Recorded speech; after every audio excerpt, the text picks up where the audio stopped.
Hello, and welcome back to the My First Marathon podcast, where we interview runners in all stages of their running careers about their first marathon experiences to prove to you that anyone can run a marathon. My name is Taylor, and today we get to talk to another North Carolina running friend. She's got 4 marathons and 5 years of running under her belt, each with a different lesson learned. The biggest lesson she's learned over time is continually be reevaluating your why when it comes to distance running, because at the end of the day, the marathon distance owes you nothing, and it's important to know why you're showing up for you. Lots of stories on this one from someone who's battled stomach issues, an IT band injury, and more. So, if you're looking for an episode with plenty of marathon experiences with curveballs along the way, this is the one for you. Without further ado, let's jump right in. Please welcome Anna.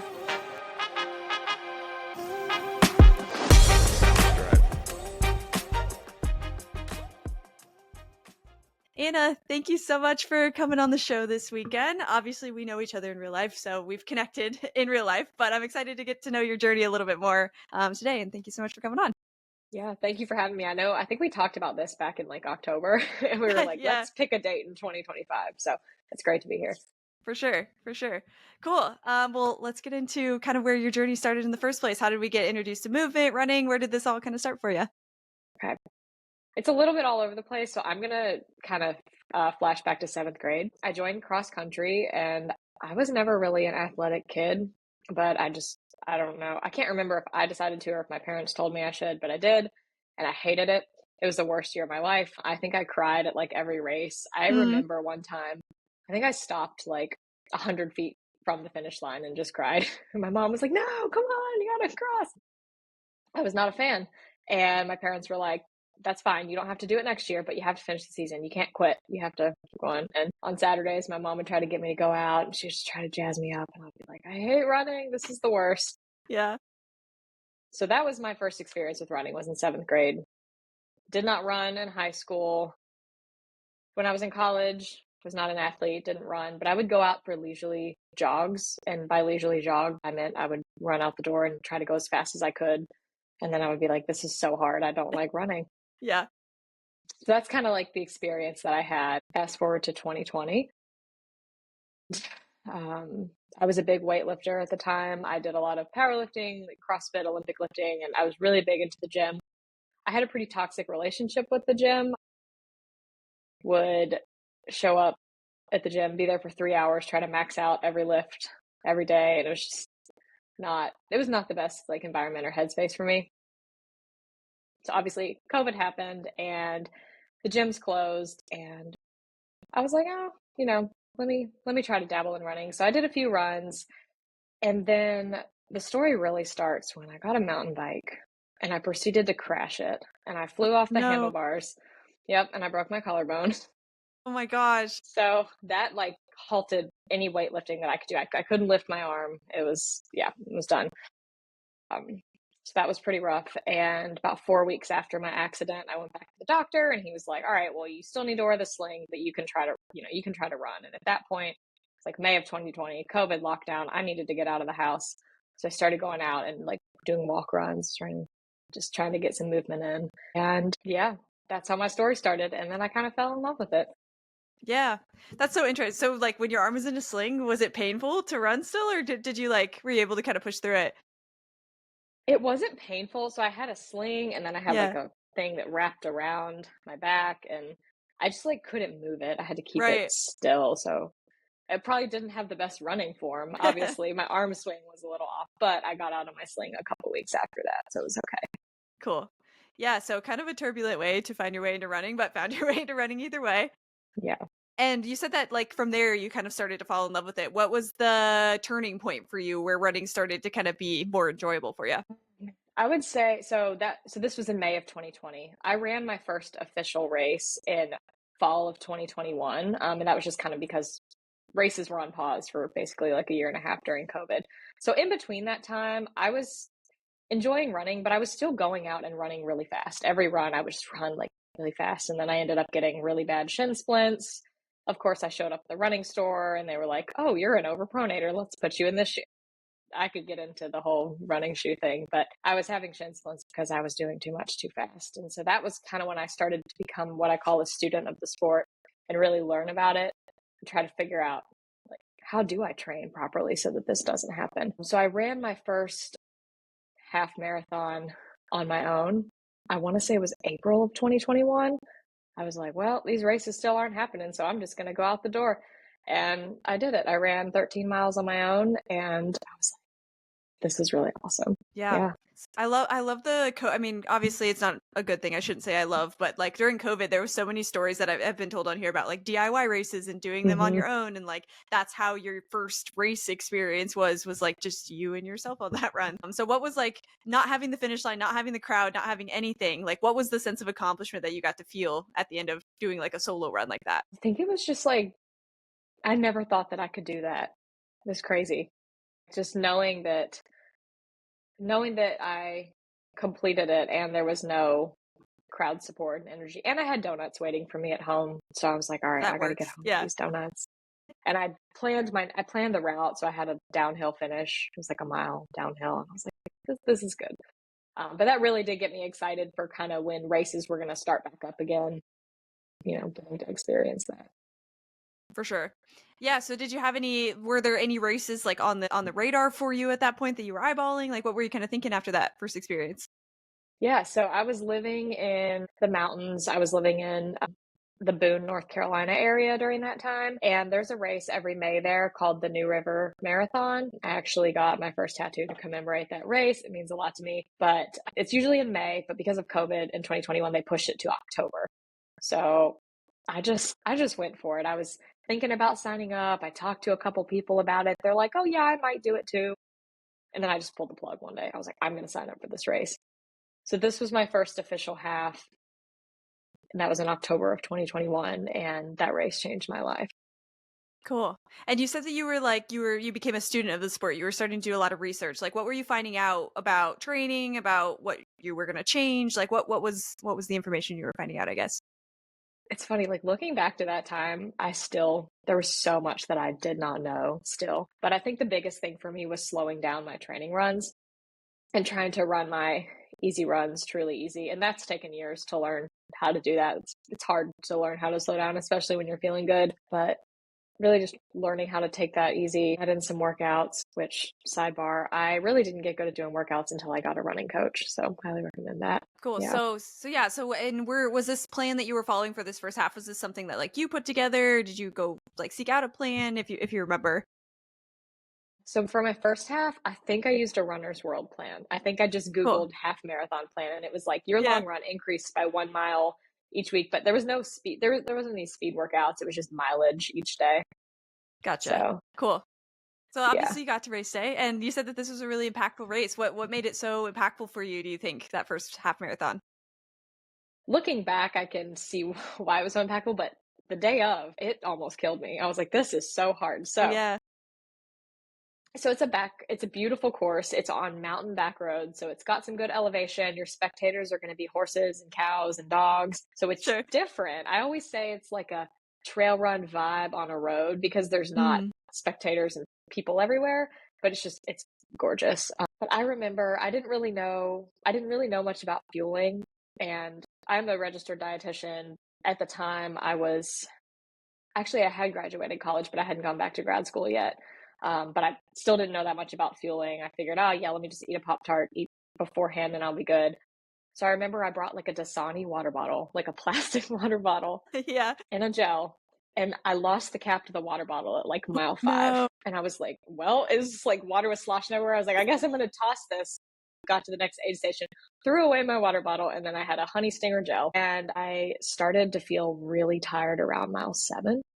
So I took the gel. I got horrible heartburn because, like, I didn't have water with it. And you always got to take water with gels like that. But what I learned is you always take the gel before you need it because once you actually need it, it's too late. You've already Yeah. hit that wall.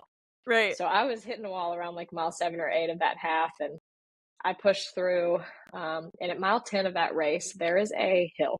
And it's like 250 feet climb in like half a mile, Jeez. maybe 3/4 of a mile. It's like a 90-degree hill.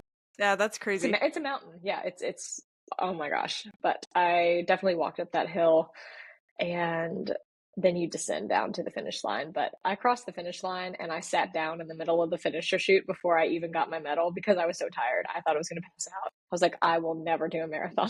I was like, I can't imagine turning around and having to do that all over again. This is it for me. I'm done. Yeah. I got my medal. I cooled off. And then, later in the day, like I remember I got home and I just was like, oh my gosh, I did that. And it was just the coolest feeling ever. And then I was really sad the next day because it was over. I was like, I Yeah. want to do this again. Like I had the post race blues hard. For sure. Yeah, and usually when you have the blues, it's either like, all right, I want to do that same distance better because I know I can do it Hmm. better, or I want Yeah. to try to do something different. Like what do you think? What were you thinking that next day? I went and signed up for the City of Oaks half marathon in Raleigh, Nice. which was the following month. I was like, oh yeah, I can do Oh, that. wow. Like, yeah, let me just start doing them. So I signed up for that race, and I think it was like 5 weeks later. So I just pulled out that same running world plan, and I was like, let me rewind a few weeks and just do the same thing. So I don't think I really changed anything. I did my time. I think I cut my time by like 6 or 7 minutes in that race. I was really surprised because I didn't Yeah. do anything crazy. Looking caveating back to your how did it change my life, just like looking back, doing that race really was what made me fall in love with running. Like I was really enjoying running in 2020 and in 2021, and then I did that race and I was like, this is for me. I want to keep doing this. Cool. I love that. Yeah, so that there's always that kind of turning point for runners where it's like it goes from all right, I'm kind of a runner when I don't really feel like one to like no, this is something I can do. So that's really cool. And then Brand City Vokes. That's a month later. You were Yep. going for it. And how did that race turn out? I had a blast. And so that was my first race experience with crowds and spectators because obviously my first one was in the back roads. This one was in the city. Raleigh's my hometown. So I just had a blast. My family was there. I love that race. I would definitely go do it again. Yeah. Cool. So then you've got kind of both experiences under you. You've got your first experience where you're just trying stuff, and now you've got a little bit of a better one with crowd sport and everything. And was the marathon kind of creeping its way into your mind from there, or were you still thinking about like perfecting the half marathon distance? It definitely was. After City of Oaks, I still finished City of Oaks feeling like I was going to pass out. I was like, this Sure. is, and I don't think I remember fueling during that race, but I don't think I had the nuances of it down. So I was just like, this is exhausting. I couldn't possibly turn around and run a marathon, Yeah. but I was curious. So I decided this was in 2021. I think I decided I was going to do the Shamrock Virginia Beach half marathon in March of 2022, or not half marathon, I'm sorry, marathon in March of 2022. And then I got injured. Spoiler. Mm. So Okay. So the timeline wise, so you ran that second half, you were thinking about this marathon. Did you run any races in between? Like where did the injury come up? I think yes, so City of Oaks it's usually the first weekend in November. So I ran that, and then I believe I ran a 10K in December of 2020 2021. That is still my best 10K time because I never raced 10Ks because that distance terrified. 10Ks terrify me more than any other distance. Yeah. But I raced a 10K and I had a pretty good time. I had a blast, and I've gone back and done that race two more times, which is just the 5K because it's a pretty hilly course. Yeah. Cool.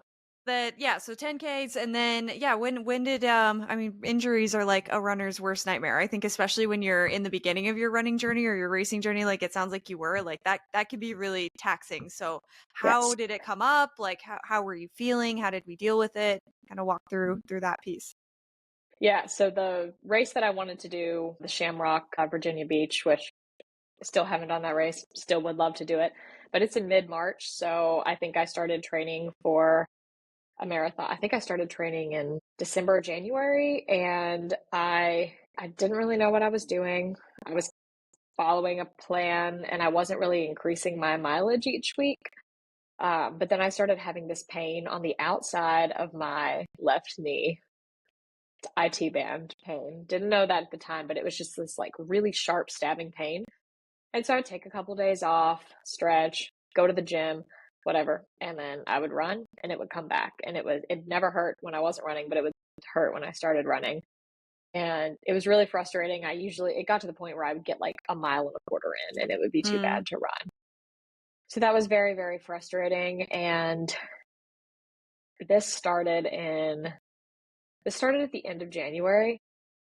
I didn't get myself to a PT until the end of March because I didn't know. I just thought physical therapists, they probably don't work with runners. Like I Yeah. truly had no idea what physical therapy was like. So I just tried to stretch, foam roll. I went to the chiropractor and had them do the Graston, which is the metal scraping, which can be effective for some things, but like he left welts and bruises on my IT Oh my band, like gosh. from how hard he was scraping the outside of my quad. Jeez. So that didn't fix the problem. I needed to Right. get to the root cause of the problem. So my friend finally convinced me to go see a PT, and I did. Yeah, she told me it was IT band syndrome, and it absolutely stemmed from a weak hip and a weak glute. I think every runner has weak hips and weak glutes, and we have to actively work on strengthening those. Yeah. Yeah, and then how were you feeling? Like, you had so much momentum at that point, and then it sounds like it kinda came to a halt. Like, mentally, how were you dealing with having it all come to a halt at that point? It was hard. I think it got to the point where I realized that marathon was out of the question. That's fine. I thought maybe I could still do the half. That was out of the question. I just needed to focus on injury recovery. And I was also in grad school at the time and I was working two jobs. And so I had a lot going on. So I think Mhm. that kind of helped because I'm somebody who always likes to be busy. So I think being busy with school and work kind of helped, but it was unfortunate to not have my outlet. But I actually rejoined my old CrossFit gym and I started doing like more or less like CrossFit and trying to like get a little bit stronger again. But I still needed to be doing those individualized, isolated exercises that nobody wants to do because they're not fun. Sure. At least going to PT, I guess, if there's a positive and all that, like, now you know how to do these things and could continue to strengthen yourself, like, even Yeah. post PT, I would imagine, just kinda, like, knowing what to deal with, so I guess Yeah. that's a positive, but still, Yeah. injuries messes with you. So coming out Awful. of that, like, how long did it take you to get back into a rhythm where you were back to where you were pre-injury? Yeah. So I guess I started going to PT regularly and it was like the end of March, so in April. Mhm. And I love my PT. Shout out to my girl Allison. She was amazing. I saw her pretty much weekly, and thankfully, I think at the time I had really good health insurance, and my copay was like $25 or something like Oh, that. I yeah, was why not? super blessed. Yeah, But I would go, I would do all my exercises, and then she would do dry needling in my gluteus medius. Dry needling in the glute is probably one of the best feelings. I love it. And I say that as somebody who passes out from needle experiences. It's incredible. And it would help kind of like loosen that, whatever was going on in there, it would loosen the tightness. And it would help me be able to run somewhat pain free as I continued to strengthen. And I was doing my exercises probably 5 days a week. I would be at home in the evenings watching TV, doing my side planks with leg raises on the floor. And I was very, very consistent. I would say by August, I was able to run 6, 7, 8 miles again. And I actually ran a half marathon. I ran Bull City Race Fest in Durham. I ran that in October. And at that point, like my pain was probably like a 2 out of 10. It wasn't bad. I could still kind of feel it sometimes, but I would consider that I kind of recovered from the injury with the caveat that I had to continue doing my exercises probably for like a year and a half. sure. Yeah, that makes sense, and love Bull City Race Fest, that's a great one. I just did Yes. that one too. Oh, super hilly. Super hilly, but it's like rolling hills, so I really you got, like, a little Exactly. bit of a break, but yeah, love that one. Cool, so you were back into it, you raced a half marathon, and then when did this first marathon kinda make its way back into your life post that half marathon? Yeah. So after I ran Bowl City, I felt good. I took a week off running after that race to make sure I was feeling recovered. And then I decided that I was going to go for it. And I signed up well, I didn't sign up right away, actually. I started training for Wilmington Marathon, Wilmington, North Carolina, and that's in February. So I did that in February of 2023. Cool. How far out? So I know Bull City is October, right? Beginning of Yes. October-ish? And then so you had October, November, December, and then Wilmington's in February. So you had plenty of time to train. Were you like after you'd taken your week off, did you jump right into training right away? Started like a base building session? Like how did we piece together training from there? Yeah. So I kind of figured since I'd already done 13, I was like, okay, let me take a week off and then do a cutback week after that. I think, but the fitness is already there. So I thought I had enough time. I knew I had enough time to build off of that. 13. So I used a Hal Higdon plan online, which I thought was very effective. It gave me, I think I used the novice or something like that. It gives you mileage, it doesn't give you workouts. So, but I really just for my first marathon, I wasn't concerned about speed work or anything. So I just focused on that weekly mileage and prioritizing increasing the long run each week. So, yeah, I had good success with that. Yeah. Yeah. I've heard good things about the Hal Higdon plans for first marathons for sure. Yeah. Cool. And then I know during training for your first marathon, there's always going to be like a high point and a low point. Where do you feel like was maybe the first time that you felt like the marathon distance was actually something that was achievable for you? That's a great question. I would say, honestly, one of the most impactful parts of training was realizing that I could do these long runs because it sounds so scary. And when I always tell people who are training for their first marathon, suddenly like 14 isn't going to feel different from 13, and then 15 isn't going to feel different from 14. And then all of a sudden you're at 20 miles. And you're like, how So did I true. get here? And just by increasing 1 mile every week, it just blows me away, like how it feels. Like I ran 18 miles this morning and I was like, whoa. How did I do that? It's really fun. Yeah. Yeah, it is really fun. And you get to like you hit these milestones every single week. That's what's so cool about your first marathon Exactly. is it's like the first time that you're doing all of these things. So yeah, so they do kind of bleed together. And I think it's important not to kind of sidebar too much, but I always get questions or I get comments on the my first marathon page about like, "Oh, I don't think I can run a marathon because I only can run a half marathon right now or I've only ran a 10K." It's like you're not going to wake up tomorrow and run 26.2 miles. That's what the whole training block is for, is to keep like hitting those milestones week over week. Oh, 100%. That was probably my favorite part of training for my marathon. Yeah.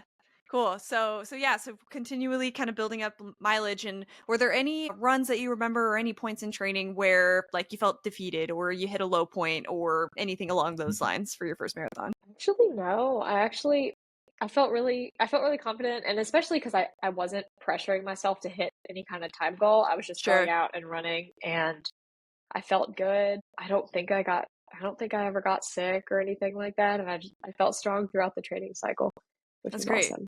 Yeah, very cool. So yeah, so everything went well for training and then obviously we get to race day. How were you feeling Yeah. like during the taper for the first time? The taper. Oh, that was fun. I was doing so at that point I was in my so I'm a dietitian, so I was in my like clinical internship. So I was at the hospital and I was doing my rotations and stuff. So I was definitely feeling like I need to go run. Like I need my outlet and I wasn't. So I had all this extra time. So that was kind of tough, like having this time on my hand. But I would say my IT band actually flared up about a week before the race. It Oh was no. really bad. I was like, this Yeah. is not good. I went and I got needled and I was like, okay, it's going to be fine. And then the day of the expo, I got taped. They had PTs there doing taping. So I got my hip, my leg, everything was all taped up. And I was like, all right, well, we're going to do this. And it was hurting a little bit in the first half. Sorry, I'm kind of getting ahead of myself. I'm like No, go already at ahead. the marathon. And You're then good. I think at like mile 13 was like hurting pretty bad. And then the pain disappeared. So everything worked out. That's good. Yeah. And I know Wilmington, did you pick Wilmington for a specific reason or was it more of a date thing? So I think I wanted to stay in North Carolina because, like I was in grad school and I was doing an unpaid internship. So I didn't have a lot of money to go travel far. And Wilmington was like a 2.5 hour drive from me. And it's flat, it's at the beach. What Can't more ask for could you anything want? else. Yeah. Yeah. Yeah, I was the same way. I've said Yeah. it on here before, but I also ran Wilmington for my first marathon, and Yep. I remember looking at it and being like, yeah, checklist flat. It's point to point. You start in the morning when it's beautiful at the at the ocean, and then you finish Yep. in beautiful downtown Wilmington, which was super fun. So yeah, it's a great one. It's awesome. And so yeah, start line. Like, how were you feeling on the start line? Like with training going so well and everything, but then you had the IT band like flaring up Yeah. the last week. Like nerves. How were you feeling?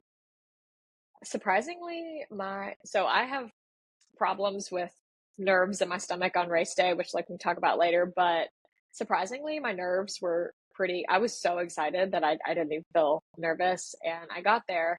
It was so cold. It was super windy because it starts at the beach and I was wearing Mhm. a tank top and shorts. So I got talking to a group of girls and one girl had like an old bed sheet that she had packed and she was like passing it around and we were like huddling for warmth and like I got to talking to people. I met some new people. Two of them I actually am still connected with because we found each other Cool. post race, so that was really fun. But I think just getting to talk to people before the race really eased my nervousness.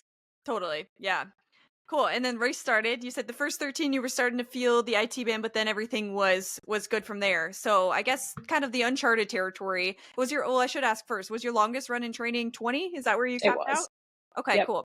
So the 20 to 26 was that uncharted territory for you. Like Yeah. how did it all go? So I started the race and I didn't have a time goal, but I had an idea of where my fitness maybe was. So I started with the 350 pacer, and then I actually ended up passing the pacer at the halfway mark. So I held myself back and I was like, all right, I don't want to go out too fast. So I'm going to follow the pacer. I'm going to check in with myself at 13.1 and figure out if I'm going to pull back or speed up. I felt confident enough to speed up. So I did. And so I ran a 347. So I was like right in front of the pacer. So that was pretty cool. But my splits for that race were very consistent. I actually never hit a wall, which was amazing because I Huge. have hit the wall in future races. But in this race, I did not experience that. And that was awesome because that's a big scary thing that people talk about when they talk about marathoning. It was 20 through 26 was hard. I would say around 22 is when it gets a little sparse. That course starts to get a little more sparse. Yeah. But there was a guy in front of me and we just kept passing each other back and forth. And that honestly, every time he'd pass me, I'm like, oh, let me speed up and pass him again. Like that Yeah. just really gave me the drive to keep going. Yeah, So that helps without the crowd support for sure to like have runners on the course to follow. And then yeah, so everything seemed to be going well. And I know for your first half, fueling wasn't really a thing that we were paying attention to. Did you have a fuel strategy for this one and were you able to kind of execute it during the race? yeah, so I wore my hydration vest Nice. and I love a hydration vest. I've also started to learn how to train without one, and I think they can be very useful, and especially in longer races. But I had my water with a noon tablets in it. That was my electrolyte of choice, and then I take the Huma gels. I don't know if it's Huma, but you know what I'm talking Yeah. about, the chia fruit gels. Yeah. That was my gel of choice. I think I took one every 4 miles about, and it worked really well for me. No stomach issues, and I felt strong. Cool. That's perfect. Yeah, I mean, you can't ask for a better first marathon experience than that. No, I no know. stomach issues, no Yep. leg issues. Like, yeah, Yep. it sounds great. And then what was the finish line like for the first time? That was the first like big race that you finally got to cross the finish line. So what was that feeling like? I know. It was incredible. It was kind of a mix of, I can't believe I'm here. I can't believe I'm doing this. Of course, it was like 26.4. So I'm looking at my watch. I was like, where's this finish line at? But That I happened to me was, too in Wilmington. I don't know what the deal is. I know, right? I think that's happened in every marathon. It's never 26.2. It's always Yeah. going to be, but it was incredible. And I was very pleasantly surprised at my time because I wasn't putting any pressure on myself. And I wasn't, like I said, time wasn't that important to me, but I was very surprised and I was happy that I was able to keep consistent splits and not like fall off and hit the wall, which has definitely happened to me. Cool. So good experience all in all for Yeah. Wilmington. And we got that one underway. I imagine you took some sort of break or something like that after that first marathon. Do you remember if you took Yeah. like a week off, 2 weeks off, or anything like that? Yeah. So after a full marathon, I always take 10 days off of running at least. Yeah, And then I kind of check in with myself. So I'll do a little bit of walking, some gentle movement, but I always respect the recovery after a marathon super important. and then kind of reverse taper like back into it. Cool. That's super important. And yeah, did you have anything that you were thinking from there? Like what were you thinking post first marathon in terms of racing or getting back into running? So I definitely had been bit by the marathon bug. That's for sure. So I knew I wanted to do another marathon, but my next race, I can't remember if I did any smaller ones or not, but the next race I can remember after that one was New River Marathon. I went back and did that in May, and it was actually the same weekend as my grad school graduation. Oh wow. And side note, when I was doing my clinicals, I was in Charlotte, North Carolina. So I was moving from Charlotte back to Boone. So I Mm. moved, I graduated, and then I went and ran that race. And it was probably one of the hardest things I've ever done. Like the pace that I ran, it felt a million times harder than it had in the past. It was just very challenging. But again, I had a blast because I love that race. And that was my first half. So it felt really cool to go back and do it. Yeah, full circle. What was the difference? Like, was it the same finish line finish as the course the first time? Like, did anything change? Did anything surprise you from the first time? I think I was surprised at how much harder I felt, but that was all circumstantial. It was just because of how busy my life had been, and I really hadn't put that much into training, and it was just kind of I did it on a whim. So, Yeah, but it was still a blast. cool. So then for all of a sudden you have 2 marathons under your belt pretty quickly. No, that was a sorry, that was a 13.1. That was I did the half that, yeah, yeah. Oh, okay, cool. And then you went back and ran New River the full eventually, right? Cool. Okay. And was that your second marathon or was there That a was my marathon in between? yeah, that was my third. So I did Richmond Marathon in October, not October, sorry, 2023. Okay, cool. So that was your second marathon Yep, for that particular year. yep. Okay, sweet. And how did that one end up? Was there anything that you like changed in training from the first marathon? Like yeah, how what were some of the differences between your first two? So Richmond, so after I got Wilmington under my belt, I was like, all right, I'm gonna go for aggressive time goal at Richmond in 2023. So I followed another Hal Higdon plan. I kind of did the same thing in training. I had some pretty decent long runs. I didn't have a coach at this point, so I didn't really know how to do workouts, but I would do a lot of progression long runs. So I do like at a 20 miler, I would do 10 miles easy, 10 miles progressed marathon pace. And I thought it went well. But I went into that race with a time goal that was a little too aggressive. I knew that I didn't have the fitness to run it at that point. So I wanted to qualify for Chicago's 3:35, which not anymore. It's like 3:25 now, which is crazy.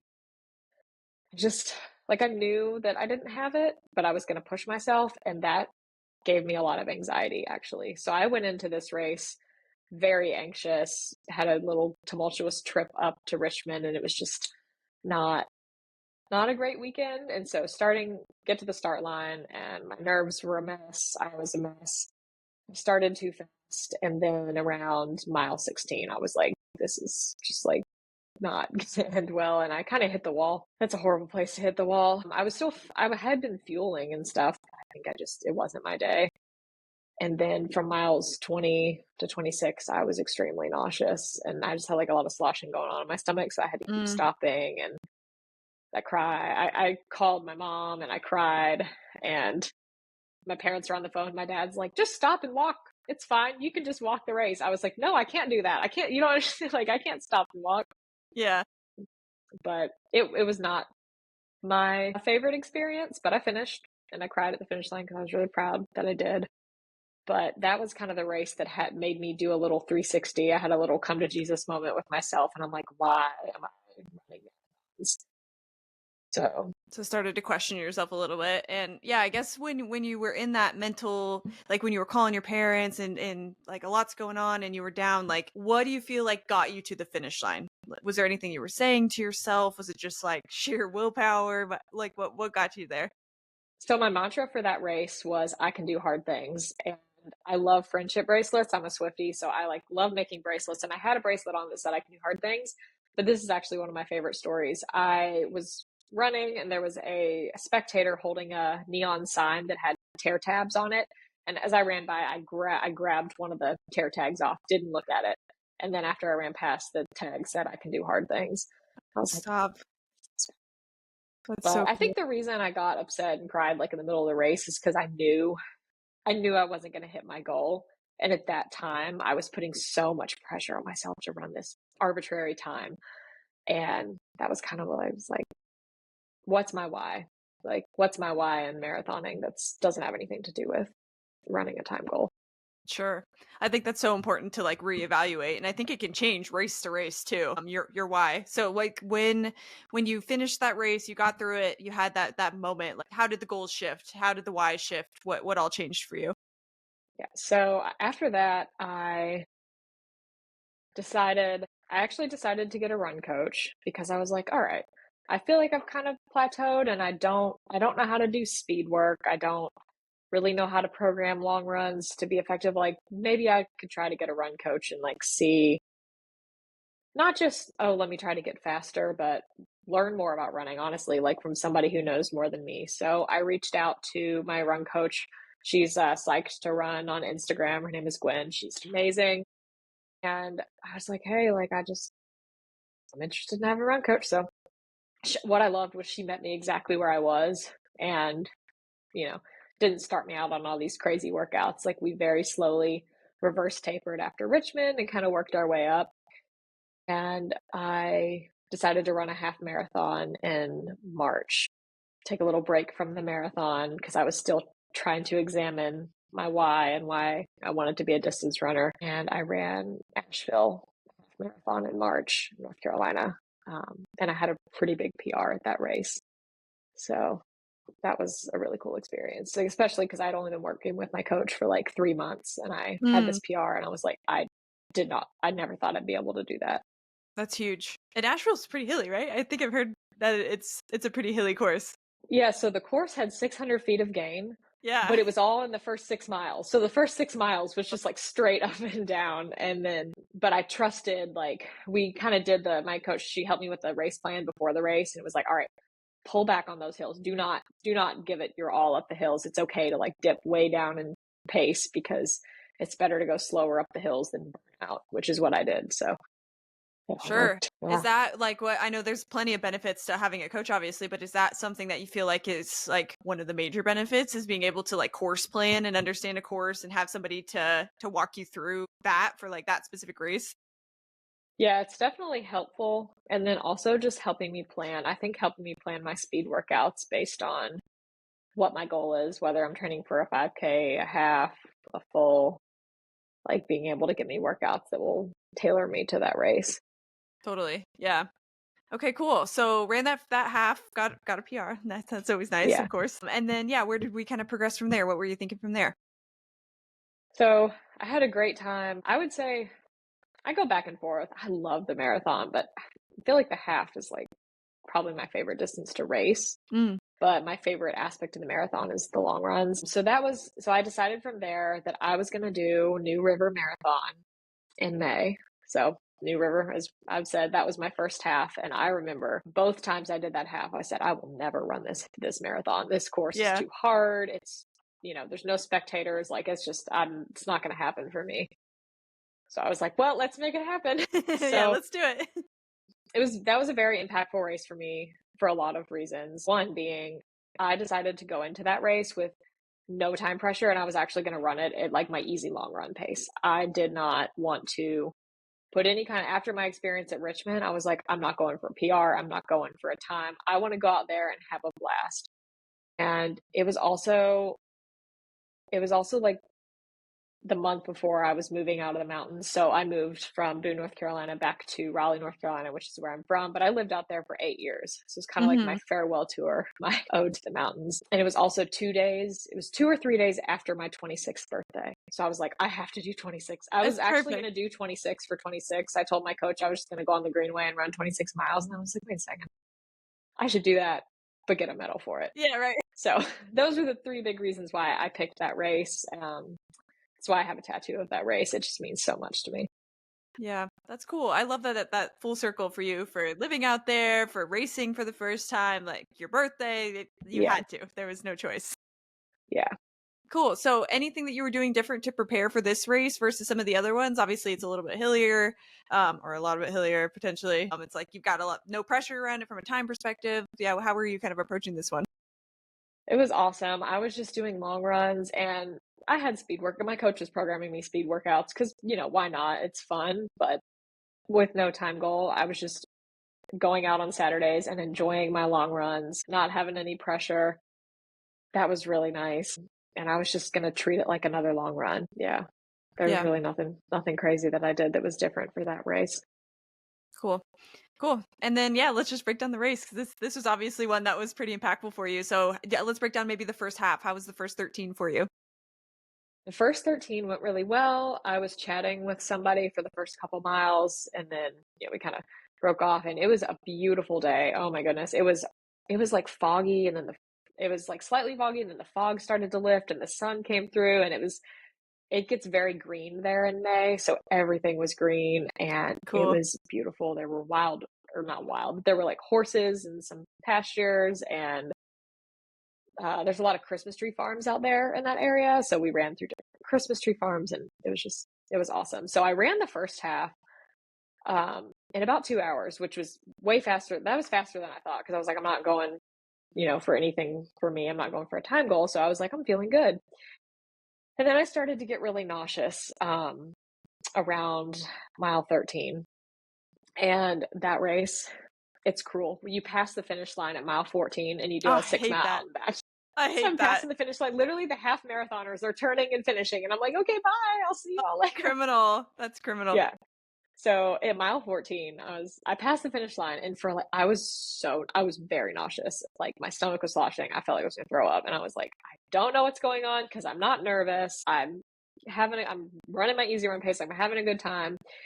Um, and I thought for a second, I was like, what if I have to turn around? Like I can't not finish this race. So I actually called my mom. I think I was wearing my Shocks headphones, and I called my mom, and I was like, hey, like I'm in the middle of this race and I feel really nauseous. Like, can you talk to me? And I talked to my mom for probably until about mile 21. Oh, wow. And it was such a good feeling because I wasn't racing for time. I didn't care. So I was like, all right, I'm just going to pull back. So I slowed my pace down, talked to my mom. We just talked about random stuff. We didn't talk about running. And it was awesome. Cool. Yeah. So, I mean, did the stomach stuff kind of end up evening out in that time frame when you were talking to her, or more of a distraction, forgot about it kind of thing? It definitely got better. It evened out. I was scared because I was like, I need to fuel, but I'm afraid to hit the wall. So Yeah. I didn't end up being able to fuel enough for that race, but thankfully because I would say I wasn't pushing myself to my limits. I was able to conserve. But I got another couple gels down, and between 21 and 26, I think I got nauseous again one more time, but it wasn't as bad. It was like the worst had subsided. And I really just think having that distraction helped me a lot. And my mom is my best friend. I love her, and I could talk to her for hours. So it was really nice to get to share that part of the race with her. That's really cool. Cool. So, and then finish line, like we crossed the finish line. Like, how were we feeling after that race? Oh, so my finish line started. So it was really cool being on the other end of the out and back after I turned around at 20 because I got to like wave and cheer on people who were coming in the opposite direction. And like if somebody looked like they were struggling, I'd be like, yeah, you got this.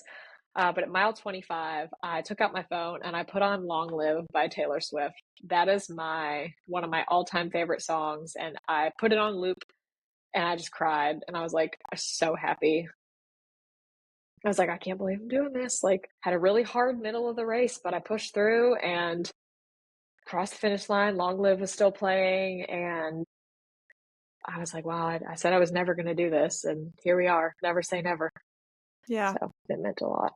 That's a cool feeling. And then I love like when you have that song that's tied to a marathon like that. And then every time you hear it, you Yes. get to like relive the marathon experience over and Yep. over. It's so fun. Cool. So that was marathon number 3 that we knocked That out at was that marathon point. number 3. Cool. So just I know we've got a fourth marathon that's a lot fresher on your mind, that you just ran really recently. But like from your first 3 experiences, what do you feel like are some things that you learned about the marathon distance, like about yourself? What are some lessons you feel like you took from those first 3? Well, everybody says it. The marathon owes you nothing. You can have the best training cycle and not have a race outcome that you wanted to have, or you could have a training cycle that's tumultuous and have a great race. So it it really just depends. But I think the big thing is we can do more than we think we can. We're a lot stronger than we think we are.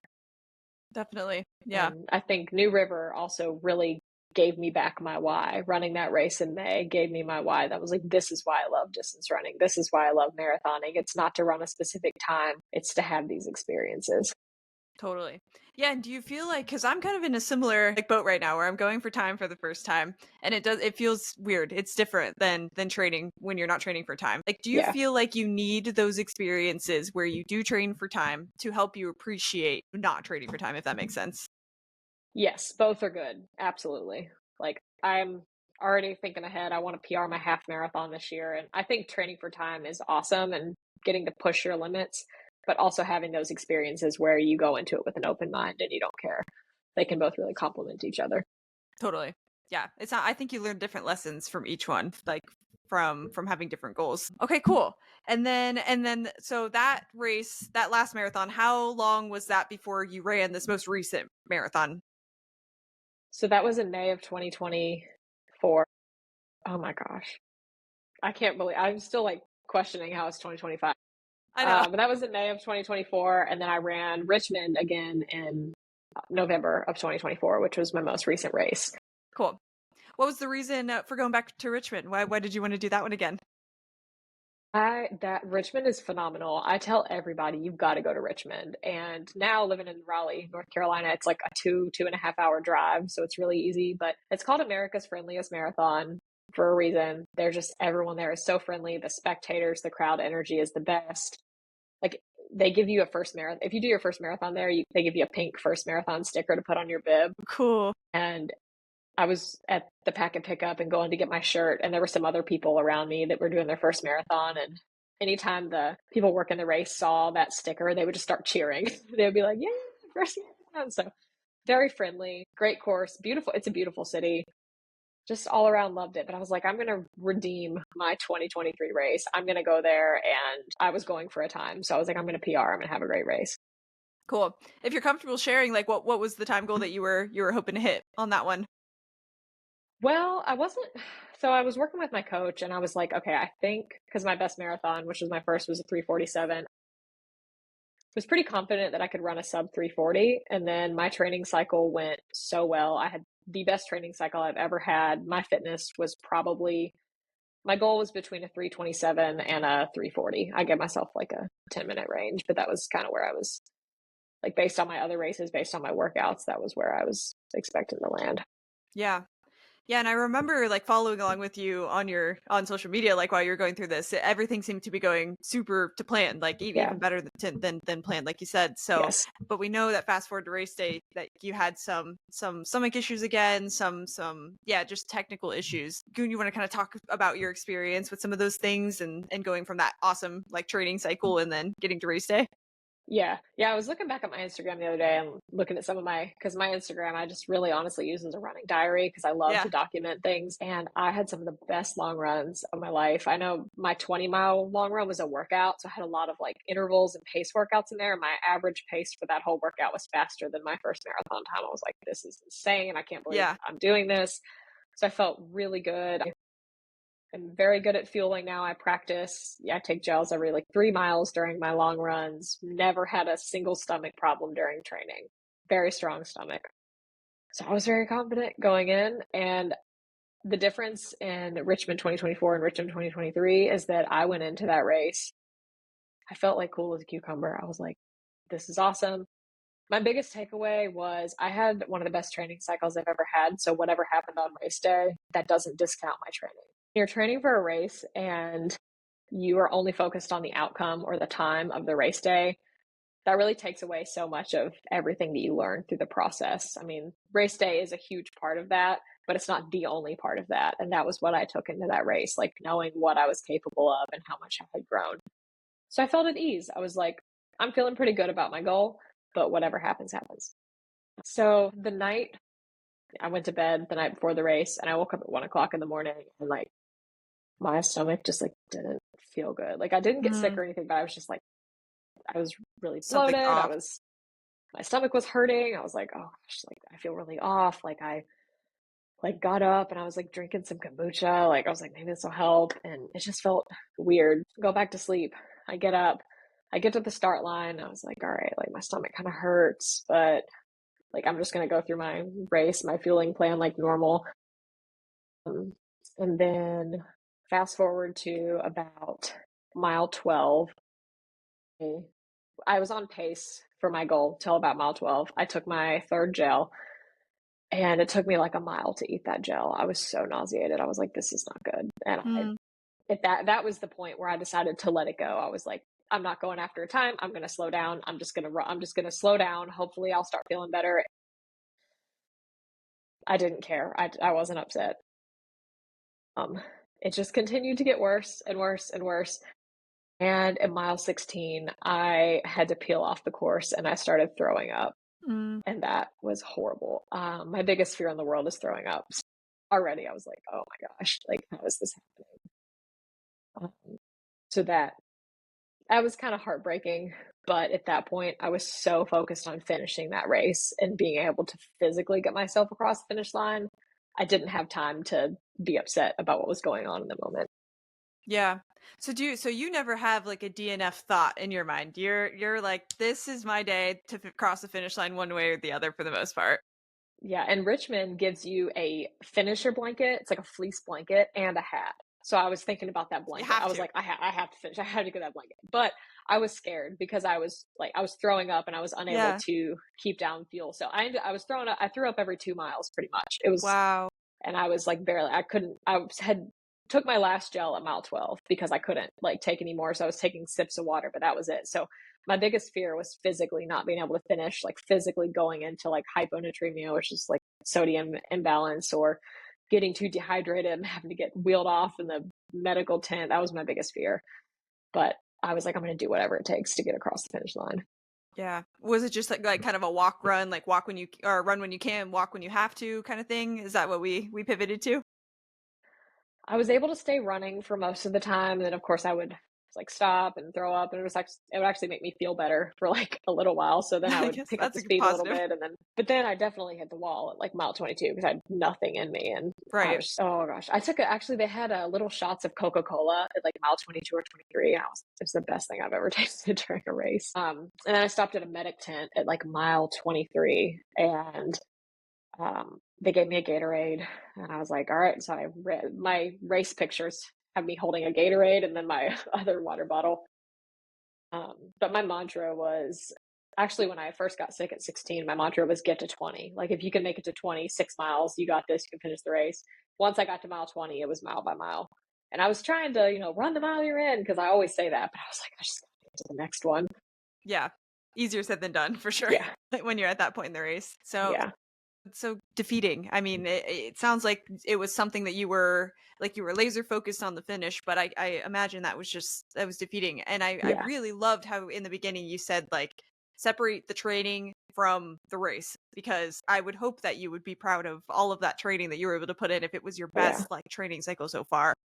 Were you thinking about that at all during the race, the training at all, or were you just like so locked in? The only thing I was thinking about during the race was getting to the finish line Cross, because it was the hardest thing I've ever done. And definitely. looking back now, I'm like, was it really that hard? Like we forget how painful it was, but it was painful. Yeah. So crossing the finish line, like how did you feel? What were you thinking? What was next steps? Like where did we go from there? Crossing the finish line, that I it was a blur. So the race, of course, is like 26.4 on my Of Garmin. course. So, and it's a very steep downhill finish. It's like 100 foot, just straight downhill. You just sprint downhill. Well, unfortunately, that like jolted my stomach. So I Mm, peeled off the course and I looked at my Garmin. It was 26.2. I peeled off again. I had to throw up, and then I got back, got my way down to the finish line. And then I just knew I needed to get to the medic tent. And actually, a friend of mine from Raleigh was, I guess she was volunteering at the race or whatever. She was at the finish line and she saw me cross, and I was like, oh my God, I need help. Like, can you help me get to the. So she made sure I got my medal because I wasn't just even no going to grab my thoughts. medal. I was just Yeah. completely zoned out. So she got me medal, water. I got to make sure I posed for my little picture with the medal, Of which the course. picture is pretty good actually. I was like, wow, it doesn't look like I just like nearly died during that race. Yeah. Got me to the medic tent and they checked me in, and I laid down and drank 3 Gatorades, and within 20 minutes I was fine. I felt great. Mm, Like I just mm, needed to rehydrate. sure. So the stumble across the finish line was pretty, I don't remember a lot of that, but after I got rehydrated, I got to enjoy the post race. Nice. Yeah, now reflecting on it, like what do you know what like potentially caused the stomach issues that you got overnight? Do you know like are you thinking about what you're going to change for the next one? Have you had some time to kind of reflect on that? I truly don't. I know it wasn't my gels or like what I was feeling with because I always do that during training and I haven't had Right. problems. It could have been a mixture of nerves, and also I'm still trying to perfect what fueling before a marathon looks like, especially if you're traveling. It's hard because I'm like, well, I don't want to go eat So out hard. and eat anything new. So I'm eating, I think I was living on Belvitas and Cliff Bars and Stroop waffles and just a bunch of carbs like the day before, and I think I was so scared to eat something new that I was just eating like things that I wasn't used to, and it honestly could have been like something that I ate the day before, or just like not getting enough protein or not getting enough fat the day before. Totally. Yeah, So that makes sense. So yeah, so coming out of that experience, it's a little bit different than the first 3. yeah, What I hate to keep kind of getting back to like the lessons learned question because I know that can get no, a little that's a bit good question. repetitive. But like yeah, for that marathon in particular, what do you feel like you got out of it, if anything? I was still so proud of my training cycle. I had saw myself grew during that training cycle, and even though I didn't have the outcome that I wanted, even though I didn't run the time that I thought I was capable of, I wasn't beating myself up like I was in Richmond 2023, where I was just so mad at myself because I didn't run this time. And I think that's really where after New River, that was kind of like where my brain had shifted to my why. And my why is not to run a specific time on race day, even though that's always fun and it's really nice to be able to train for those goals. Yeah. Well, and I can't help but like think of the parallels. Like even in the beginning, you were talking about how weightlifting it was like all or nothing for you. You would always go to the max, always go to the end. Like had this kind of unhealthy relationship with being in the gym. So I think the Yeah, fact that you even came out of this experience and were able to separate like this. No, I did do what I was supposed to be doing, and this siloed exactly. event was a reflection of all the work that I put in. I think that just shows like how much you've grown over the Yeah. years. Yeah. It's really cool to look at and just, I remember my why, and I am ready to get hurt again. I was like, this didn't end distance running for me. But one of the most powerful parts of that race that I will never ever forget is so my race playlist was 3 hours and 35 minutes because I was like, all right, this is my like time goal basically. So I'm gonna make this playlist no longer. But I had paused my music multiple times to hear what was going on in the course because there were live bands and music and cheer tunnels and stuff. So my playlist actually ended up getting me all the way to the end. So I finished in 3:56, which again, I was really actually shocked that I managed to pull out a sub 4. All things considered, yeah, that's great. I know my playlist was still going, but at mile 25, Long Live by Taylor Swift came on shuffle.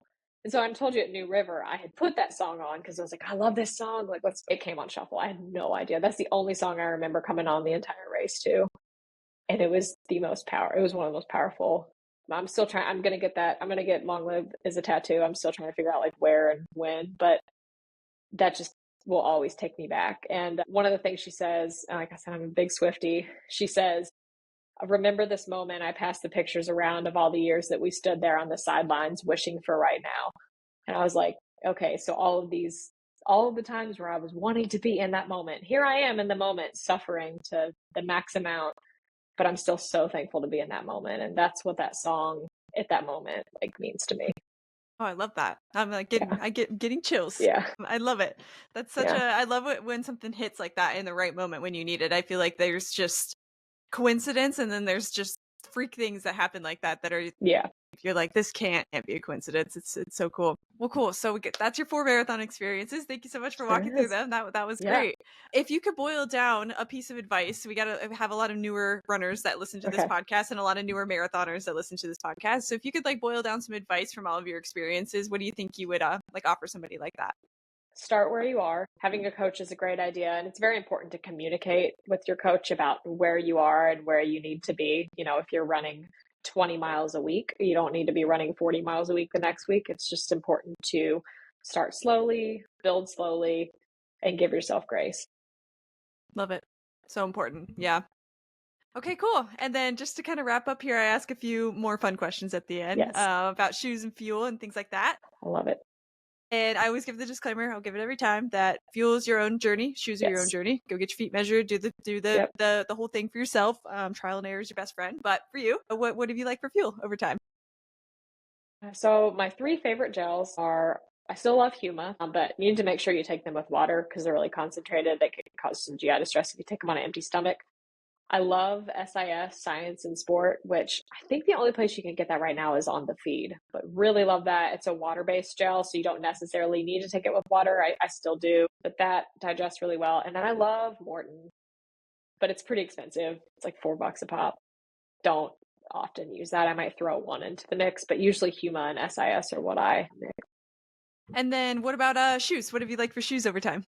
I love shoes. I actually have a side hustle at a running store. I love that job. It's so much fun. It brings me so much joy to fit people for shoes and talk about shoes. So I love this question. But I've been training in the Saucony ride for almost 5 years. It's my daily trainer. I actually still wear, I have a version from 2 years ago because I love that version so much. I bought multiple pairs on Amazon. Nice. So that's what I'm training in now. I've always been a Saucony endorphin speed girl for my speed work. That's what I ran my first marathon in. I used the Endorphin Pro for my other ones, but I recently discovered the Puma Deviate Nitro. I think that's the right way to say it, or Puma Nitro Deviate. That Yeah. is a solid shoe. People are sleeping on Puma, I but was gonna say I don't they, hear Puma as much. I love it. yeah, yeah, I love that shoe. I think I'm gonna do my next race in the Puma. Oh, cool. Okay. And they have like a full line of running shoes, like speed. Shit. Okay, cool. I'm gonna have to check it out. I have know nothing about Puma. Yeah, so I think the Deviate is kind of, I think it does have a carbon plate, but I think it compares more to like a Saucony Endorphin Speed. So they do have their upper race line, but I think the Deviate is like that $160, $170 kind of range. So it's like the classified as a race day shoe, but you can still race in it. Yeah, like an up Totally. tempo shoe. Cool. And last question is just what's coming up next for you? Anything that you're training for right now? Well, as I said, I am ready to get hurt again. So I am going to be doing Wilmington Marathon in February. I'm very excited about it. This was a decision that I made. I talked to my coach about it. I'm going to use it as my redemption race, but I haven't really. I've told like my friends and people in my life, but I haven't posted about it at all on Instagram. I'm kind of keeping it a secret, although I have posted my long runs. I get into 18 today. People are probably like, what Just is for she fun. training for? Yeah, just for fun. But I decided to kind of keep it on the down low, quote unquote, do it for. I mean, I always do it for me, but I just decided I didn't want to share because I shared so much of my training for Richmond journey, just like a lot about it, and then my race went south, and I was like, maybe I don't share about this one, and then just pop in and be like, hey, I ran a marathon. So I'm really excited. I'm two of my best girlfriends are coming with me, so we're having a little girls' weekend, which is funny because I kind of roped them in. I was like, "Hey, how do you feel about a girls' weekend in Wilmington?" And then I was like, "Caveat: I'm going to run the marathon." Yeah. I'm really excited about it. I'm not really going into it with a time goal. Like I have some ideas, but I'm not. I just want to have a marathon with no nausea. That's all I ask. Just to not have any stomach problems on race day. And I love that you're kind of doing it for yourself too. It'll be, I hope that that's just like keeps everything for just you, keeps the race for just you, and then you can just come out and share and everybody can celebrate you. That's great. All right. Well, thank you so much for walking through everything. Excited for what's coming up next for you. And if anyone wants to follow along with you, where can they find you? I'm on Instagram.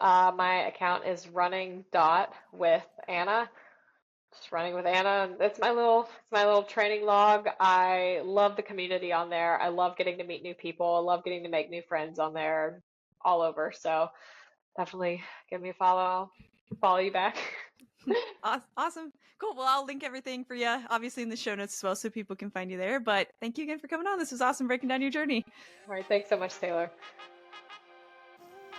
Thank you so much for tuning into another episode. If you're enjoying My First Marathon, it would mean the world to me if you could rate and review the show. And if you or someone you know has ran a marathon and would like to share your story, I have a guest form to fill out in my bio on Instagram.